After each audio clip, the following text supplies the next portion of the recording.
일상생활에서 알아두면 좋을 알기 쉬운 생활 법령부터 시작하겠습니다. 요즘 돼지고기 가격 많이 오를까봐 국민들 걱정이 이만저만이 아닙니다. 그 이유가 바로 아프리카 돼지열병 확진 판정을 받은 농가가 나왔기 때문인데요. 이런 가축 전염병이 돌면 피해갈 수 없는 게 바로 가축 살처분입니다. 오늘 알기 쉬운 생활법령에서는 이 가축 살처분에 대해서 이야기를 나눠보도록 할게요. 자, 먼저 이 농가에 비상이 걸린 아프리카 돼지열병이 대체 어떤 전염병인지 좀 알아보도록 할게요. 서 변호사님, 이 아프리카 돼지열병 사람에게도 피해를 주는 그런 병인가요? 아니, 사람에게는 피해를 주지 않는다고 합니다. 아프리카 돼지열병은 바이러스성 출혈 돼지 전염병으로 주로 감염된 돼지의 분비물 등에 의해서 직접 전파되는 것으로 알려져 있습니다. 네. 바이러스에 감염될 경우 치사율이 거의 100%에 이르기 때문에 한번 발생하면 양동산업에 큰 피해를 끼칠 것으로 우려가 되는데요. 예. 다행인 것은 사람에게는 전염이 되지 않는다고 합니다. 아, 다행입니다. 그래도 걱정되긴 하는데 일단 이 전염병이 사람에게도 영향을 미치냐 그렇지 않느냐에 따라서 담당하게 되는 부서도 좀 달라지게 된다면서요. 네, 그렇습니다. 우선 법적으로 동물의 전염병은 크게 사람에게 전염되느냐 전염되지 않느냐에 따라서 관련 규정과 주무부처가 달라지게 됩니다. 네. 예를 들어 패스트 같은 경우엔 동물과 사람이 같이 전염되는 인수공통 전염병이라고 하는데요. 예. 그 경우에는 사람에게 전염되는 만큼 검역법을 근거로 해서 대책이 이루어지고 그것을 총괄하는 주무부처도 보건복지부가 됩니다.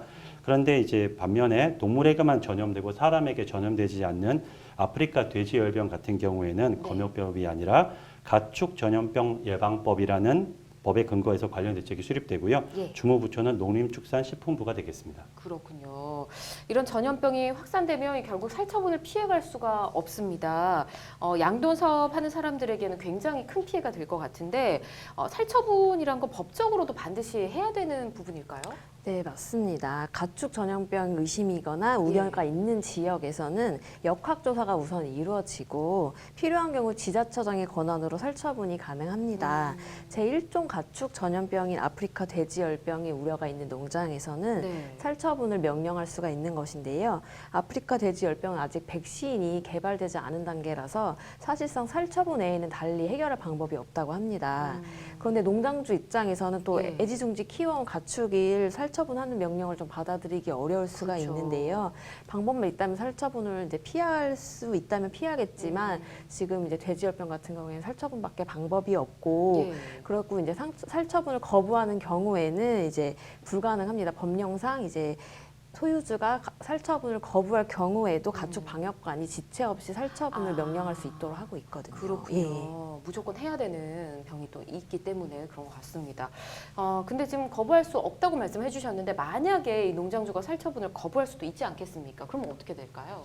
근데 현행 규정상 살처분을 거부하는 농장주에 대한 처벌 규정 자체는 없습니다. 네. 대신에 가축 전염병 예방법 시행령에는 살처분에 따른 보상금 지급 규정을 두고 있습니다. 전염병에 따라 전액 보상 혹은 일부 보상으로 나뉘게 되는데요. 예. 돼지열병 같은 경우에는 살처분 날을 기준으로 가축병가액의 80%를 보상하게 되어 있습니다. 그렇군요. 그리고 이제 보통 한 번에 수천 마리를 살처분해 주로 매몰하는 만큼 네. 가축 소유주 그리고 그 가족들에게는 정신적 경제적인 충격도 상당할 텐데요. 그렇죠. 그래서 가축 전염병 예방법은 살처분을 이행한 가축 소유자와 그 가족에 대한 생계 안전 지원 규정도 두고 있고요. 심리적 정신적 치료 규정을 마련해 두고 있습니다. 예. 그리고 아울러서 살처분에 참여한 방역관이나 관련 공무원들도 충격들이 있을 수 있어서 치료 지원을 받으실 수 있게 되어 있습니다. 그렇군요. 일단 대책들이 마련돼 있다는 점은 좀 다행인 것 같습니다. 네, 그렇습니다. 예. 아무래도 이런 전염병을 예방하기 위해서는 또 유가공품에 대한 국내 반입도 철저하게 조사를 해야 될 것 같습니다. 저희도 뭐 여행객들도 왔다 갔다 할 때 뭐 출입국 할 때 그런 검사들을 다 하잖아요. 만약에 이런 허가되지 않은 유가공품을 국내로 들여오게 된다. 어떤 처벌을 받게 될지 좀 알아보도록 할까요? 예, 가축 전염병의 국내 유입을 막기 위해 공항이나 이제 무역항 등에서 해외에서 건너온 물품 등에 대해서도 검역 조치가 이루어집니다. 네. 이때 검역관 등에게 필요한 서류를 주지 않고 이제 거부하는 등의 행위가 있다면은 경우에 따라 형사처벌이나 행정처분을 받으실 수가 있고요. 특히 국내 유통이 금지된 육포나 소세지 등 불합격품을 들여오다가 이제 적발되는 경우에는 최대 1,000만 원 이하의 과태료를 부과받으실 수가 있습니다. 예, 소세지나 이런 육포 같은 가공육에서도 오랜 기간 동안 바이러스가 남아있을 가능성이 있다고 합니다. 그래서 이런 이제 물품을 들여오고 싶으시더라도 이제 다 드시고 네. 귀국하시는 것이 안전할 것 같습니다. 예. 알겠습니다. 자, 이번 사태로 돼지고기 도매 가격이 매일매일 급등을 하고 있다고 합니다. 무엇보다 확실한 방역 조치로 더 이상 피해가 확산되는 일을 좀 빨리 막아야 될 것 같습니다. 농가에 계신 여러분 정말 힘드시겠지만 이제 마음으로라도 도와드릴 방법이 없어서 일단 응원을 계속해서 보내드리고요.